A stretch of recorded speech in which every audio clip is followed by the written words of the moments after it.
झारखंड के इस प्रचंड विजय के साथ आप सबको मालूम है कि 28 तारीख को श्री हेमंत सोरेन जी के नेतृत्व में नई सरकार का गठन किया जाएगा और ठीक उसके बाद से ही झारखंड के करोड़ों वासियों की जो आकांक्षा है, जो आशाएं हैं, उनकी पूर्ति के लिए सरकार लग जाएगी। लेकिन इस विजय का जो परिणाम हमारे राजनीतिक प्रतिद्वंदी के पास हुआ, वो सही में अब भी लगता है कि लोकतंत्र के इस जनादेश को वो लोग पचा नहीं पा रहे। कल से भारतीय जनता पार्टी के जो इस राज्य में घुसपैठ किए थे, जिन नेताओं ने जो यहाँ के मूलवासी और आदिवासियों को दबाकर अपना नेतृत्व थोपा था, उनको ये बात हजम नहीं हो पा रही।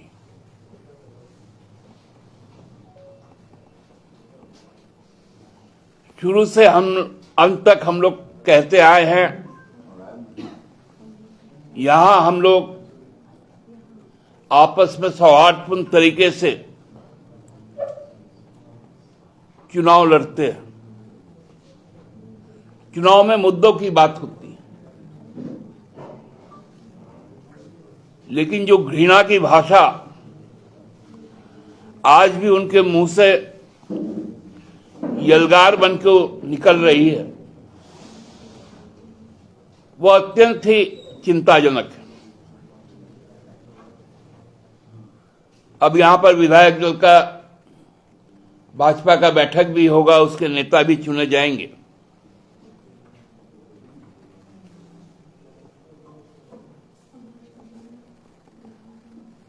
लेकिन जिन क्षेत्रों में जाकर सबसे ज्यादा विष वमन किया गया था, जहर उगला गया था, वहां से उनका सुपड़ा साफ हो गया।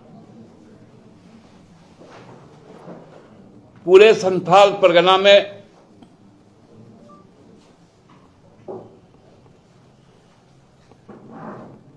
केवल रुदाली के लिए एक सीट मिला 18 में से।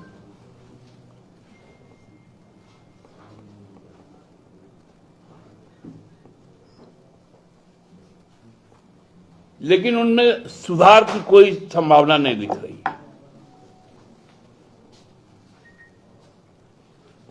जो व्यक्ति जब से विधायक बना था राजमहल से, वो अपने सरकार में रहते हुए भी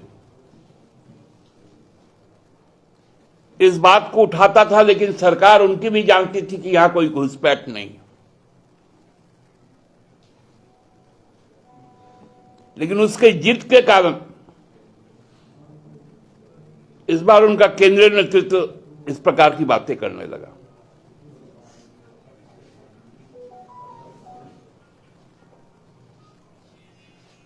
अब ये 2025 से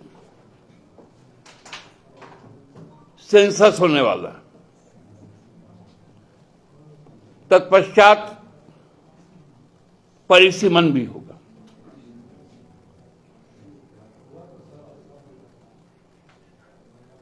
हम लोगों ने इसके पूर्व भी 2012 में जब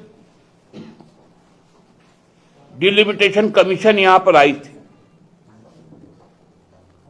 उस वक्त भी जिस बात का हम लोगों ने आशंका व्यक्त किया था, आज भी उस बात की आशंका हम लोग व्यक्त करते हैं कि एक बड़ा सोचा समझा प्रयास होगा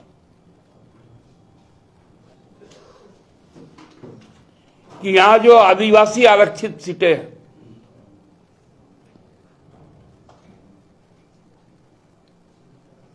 जो यहां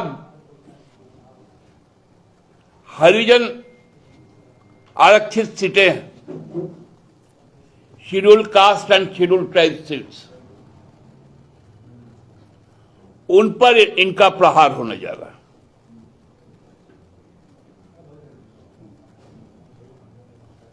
क्योंकि इन इलाकों के लोग इनको भाते नहीं, न दलित इनको भाता है, न आदिवासी इनको भाता है, न अल्पसंख्यक इनको भाता है, न युवा इनको भाता है, न किसान भाते हैं, न महिलाएं भाती।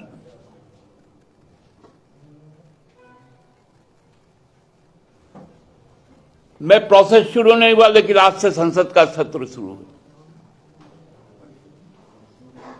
और ये बातें आएंगी।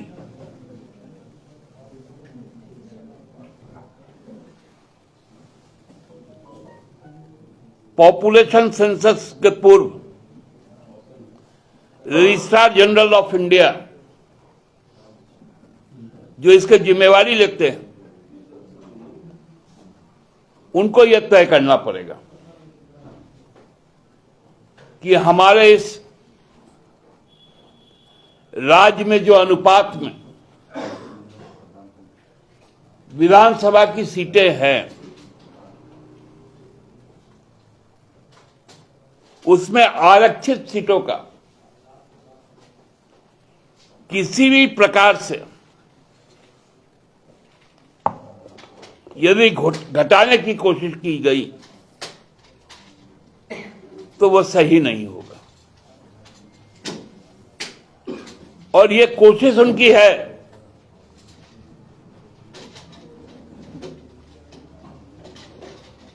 क्योंकि हम लोगों ने जब जब जो आशंकाएं व्यक्त की है,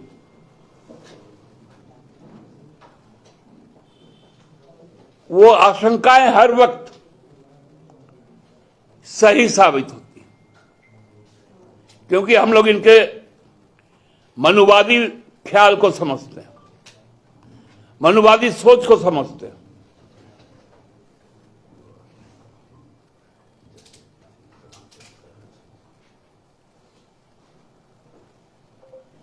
इनका पूरा प्रहार आप देखेंगे कि फिर से शुरू होगा।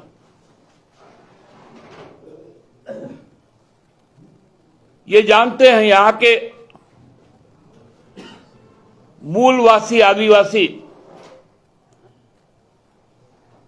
में जब तक दरार ना पैदा करो, धर्म के नाम पर, क्षेत्र के नाम पर,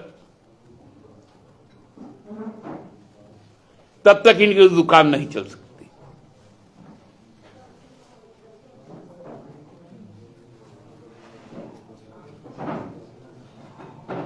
ये गंभीर विषय है,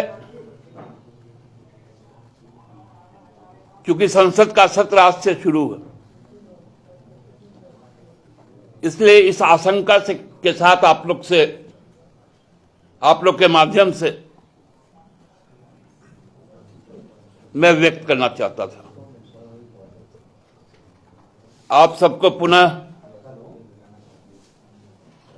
इस विजय के लिए, हेमंत सोरेन जी पर लोगों के आस्था व्यक्त करने के लिए,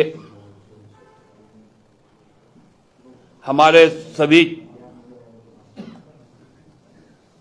56 जो नवनिर्वाचित जनप्रतिनिधि है, उन पर विश्वास व्यक्त करने के लिए बहुत बहुत आभार।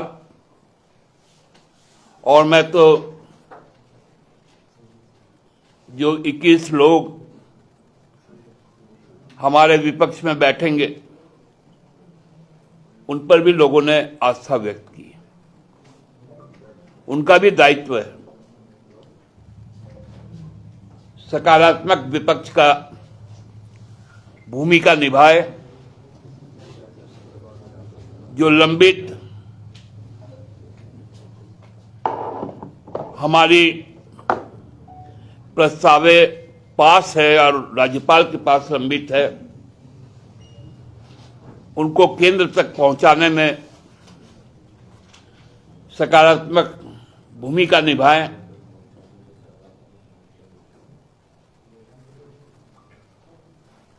एक नौजवान जो जेकेएलएम का नेता है, उनके प्रति भी लोगों ने और उनके प्रत्याशियों के प्रति भी लोगों ने जो विश्वास व्यक्त किया है, उनको भी चाहिए कि वो सरकार के साथ सकारात्मक दिशा में चले और एक हमारे माननीय जनप्रतिनिधि चुने गए हैं मांडू से, मैं तो उनको कहूंगा कि आपके नेता तो रोजगार देने वालों की सरकार बनाने चले थे, खुद बेरोजगार हो गए। कम से कम आपने ये तो समझा कि अब आपका नेता बेरोजगार हो गया है, तो आप उनको पुनर्रोजगार का योजना आपने पेश किया।